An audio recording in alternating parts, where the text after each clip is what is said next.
Hey there, YouTube land. Big Dave here. Sunday morning, January 2, 2022. I'm sitting here having my coffee, and today we have Starbucks, Cafe Verona, I think. Um, I'm still waiting for my coffee sponsor, by the way.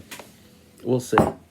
Doesn't look like it's happening anytime soon, but I keep trying, So I thought that while I was cleaning, I'm cleaning out my truck, cleaning off the porch, just going through stuff because the winter's here and I'm not going to be doing too much fishing, just getting myself reorganized. But I might go out if the weather presents itself to something that I want to check out.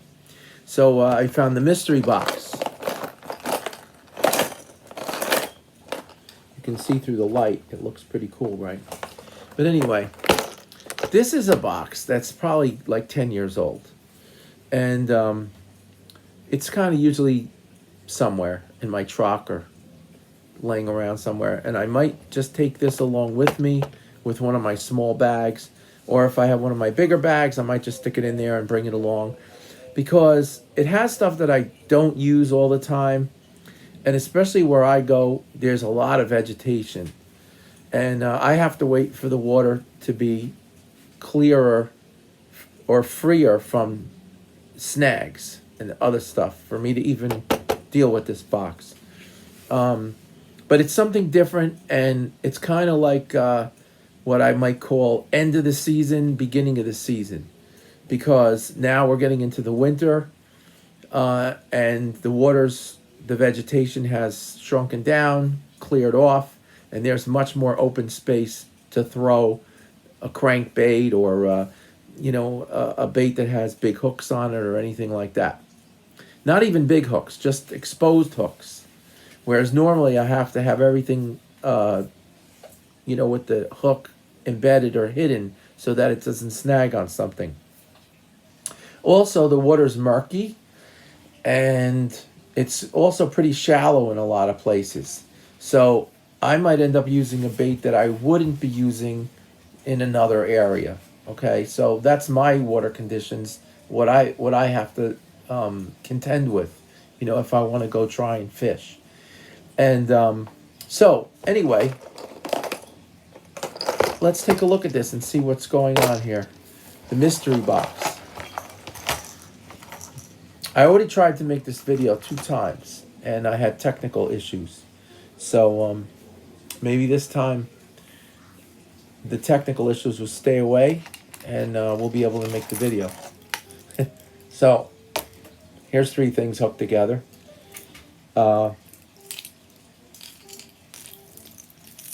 These 2 orange crankbaits.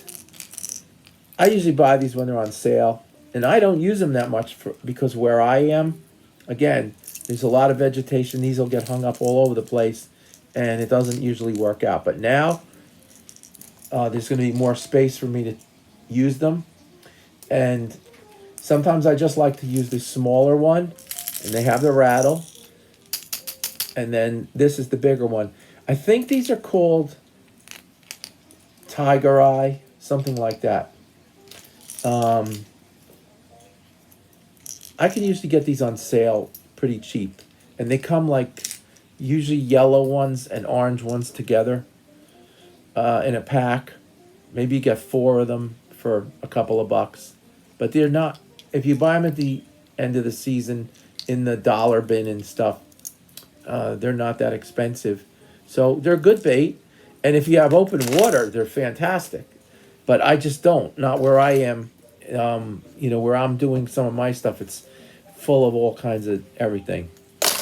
But these are something that I would use right now as the winter's approaching. If I want to attempt some stuff, I'll do it now. Dragging the worm around at this point is not going to be super productive where I am. I need something that's more interesting to fish that might be more dormant, because we've already had a couple of cold snaps and they're already off, somewhere.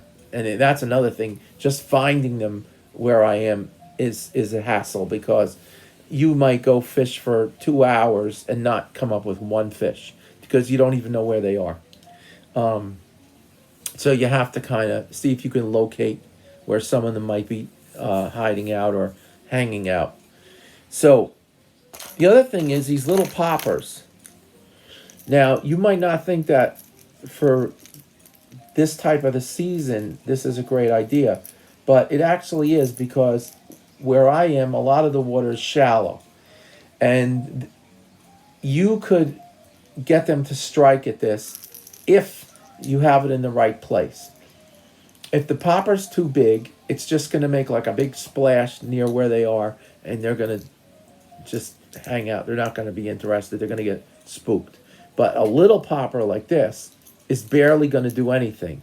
And you can just throw it out, get it along the margins, make some action. And if there is a fish in there that's interested, chances are you'll have a hookup. So far these are all rattle baits. They have the rattles, and they work at certain times of the year. But this is not the box I carry because normally I'm fishing with worms or some other kind of soft plastic kind of stuff. This is a hula popper. I always have one of these no matter what. So in every case, every bag, there's always one of these around. This is old school. It has the screwed on mounts. Some people don't like these because they say they fall apart. But honestly, I've never really had one of these fall apart. But it's got the big front. These move a lot of water. They have this big tail. It's a great bait. And I don't worry about whether it's in the summer or the fall or the winter. I don't worry about that. If the water's shallow enough and I can get this over on top of where there might be some fish, if they're in there, they'll get enthused by this. I'm not going to pull it really fast or anything like that. I'm going to just barely move it along. I'm going to throw it out there and just make little small movements like this. Barely moving. Not like throwing a summer popper where you really want to get all that action on there. No, this is just going to be just a little tick, little tick, little tick, and keep going along certain edges. You have to have patience with this because now they're going to be slow. We already had a couple of cold snaps up here and more north. So the water is already changed. I already started not having fish a couple weeks ago. They're kind of moving around and shutting themselves down. Little frog. Now this is mostly for early spring. It's not something I would use right now. This is more something I would use in the early spring around here. And there's a possibility I might get a hookup. No guarantee. I just leave it in here and see what happens. Here's an interesting bait. I got these as a gift from my mother when she was still living. So this is like 10 years ago probably. She got these for me as a present. She saw them in a magazine or something and decided that I needed these. So these are jointed baits. And normally the hook hangs down. And I have big ones too. But this one, it's kind of interesting because the action on it when it's in the water is kind of slow, and if you just pull it along, it moves. If you don't pull it along too fast, it has kind of a nice swimming pattern to it. If you just try to pull it too fast, it kind of does this, and I don't find it to be terribly effective. So the hook hanging from the bottom, to me, just simply doesn't work. I put it up with a piece of rubber band and keep it up here so that it stays in line, again, so that I'm not getting hung up on something. Because if this is hanging down, I'm definitely going to get hung up on whatever's in the bottom.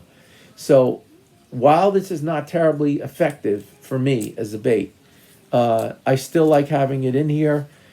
2 reasons. Number one, it looks like stuff that's already in that water that I go to.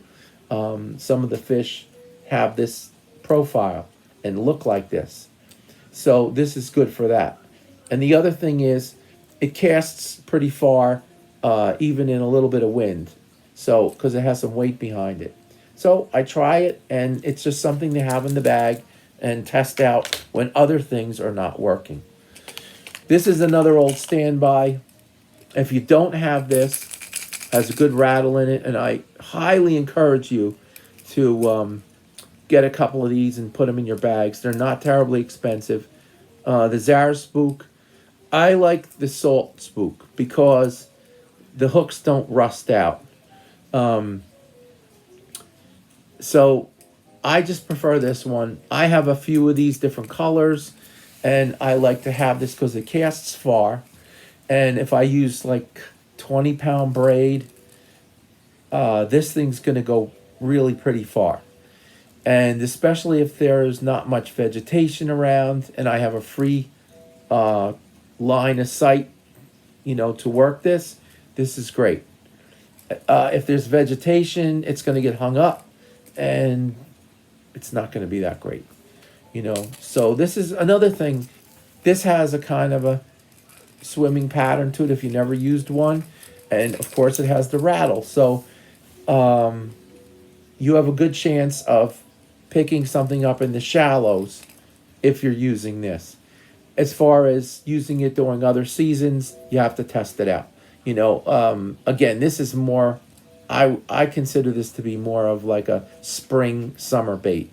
But if nothing's biting and the water's shallow enough where, if the fish are down here and your bait is up here, you might get them to be attracted by this and come out of the margins and grab it. So, which brings me to the last thing in this box. And this is a box I just don't use that much, but I take it with me because, like I said, sometimes you're just not getting bites on other stuff and you want to try something that's different for me. Just a foil top Rapala, clear, has beads in it, so it has a nice rattle to it, and it has just a small lip, not too big. So this is not a deep diver, it's just a sub. I mean, if you pull it quite a bit, it's going to go down. But if you just pull it easy along, it's not going to go terribly deep on you. So you have a chance of not getting hung up in stuff that's in the bottom. But I actually got one of these from, there was a man who used to fish in one of my places. And one day, I didn't used to see him that much, so we really didn't talk. But one day I was going around and I ran into him. And he wanted to know, he says, hey, you hooking anything up? And I said, not really. I had a couple small bass. And he said that he had a couple fish. But then he wanted to know if I ever tried one of these. And I said, no, but I have other Rapalas, but I never tried that particular one. And he had a few of them. And he said, he gave me one to try. And he says, here, try it out. See, because he's got some good fish on that, in that particular water. And he said, you might have luck with it. Check it out, blah, blah, blah. And I said, okay. So I was, that was very generous of him and considerate to, let me have one of his baits. And so I tried it out, but I never got to see him again because he told me he was going to heart surgery and he was coming back to, in a few weeks, he would be done with his recovery, and he was going to come back and I would probably see him. But I never saw him. So I don't really know what happened, whether he just wasn't able to come back or maybe he passed away. I don't know. I don't know what happened to him. But in the meantime, I had the bait. So I saved that one that he gave me, and I went and got 2 new ones so that I could test it out. Because I knew that he used to fish there all the time, and he was catching fish, and he was an older guy, had a lot of experience, and so I took his advice on this. I was gonna test it out. Now I have not. I think I caught 1 fish on this for me, but I need to spend more time with it and test it out and see what happens. So anyway, that's a interesting find and a way to test something out. But I know he was getting results because he was catching fish, and that's was something that was working for him. And again, there's the story. What works for me might not work for you, and you have your things. And if you have confidence in a bait or confidence in what you're doing, then you have a higher chance of hooking up. Because when you don't have confidence in what you're doing, it's hard to convince yourself that what you're doing is successful. But every time you have a bait that catches some fish, always move that up the ladder on your cue. So like if you're really, I would say, out of all my baits, the one that catches me more bass, no matter what, is like a 7.5 inch Berkeley worm, or something that's similar. But in particular, the 7.5 inch Berkeley, in a few different colors, tends to catch me good sized fish. Sometimes I use the bigger one, which is a 9 or 10 inch. I don't even know what it is. And I've caught a few bigger fish on that. And sometimes I use some other baits, which I've showed you on this channel, different kind of worms. And they also produce, but not as much as what I would call my go-to, which is the 7.5 inch Berkeley power worm. For some reason, I do really well with that in my water around here. However, there's the end of a river going into a pond in another town that's near here. And if I go there with those Berkeley worms, I'm going to catch nothing. I have to use other kind of baits. And I would be much more to catch something on a small crankbait or even a small minnow in that particular water. But my normal water where I go, it's going to be, the worm is going to win every time. So there it is. There's the mystery box. And, an interesting story about this. And I have never seen that gentleman again. So I hope he's okay and that he recovered or whatever. And like I said, it's also possible that he didn't do well and he passed away. I don't know. But in any case, he taught me a life lesson on these baits. And I'm going to take his advice and spend some more time with this. Because that's how we learn. We keep testing stuff. All right, well, listen. I want to thank you for following along and subscribing and all that kind of stuff. I'm going to be doing, I want to get out on the kayak in the spring and see if I can get some kayak videos. I think that'll be kind of fun. And now that I finally figured out how to work the GoPro, that'll be interesting. I mean, you might say, well, what's there to work on a GoPro? You push the button and it works. Well, that's for average people. That's not for me. So I put the GoPro on and I've already had a couple of failures. But I don't always like the result. That's the thing too. It's not just turning it on. It's getting the view right and getting it to do what I want it to do, not have control over the situation. I want to have a little control over how it's working in my environment and that kind of stuff.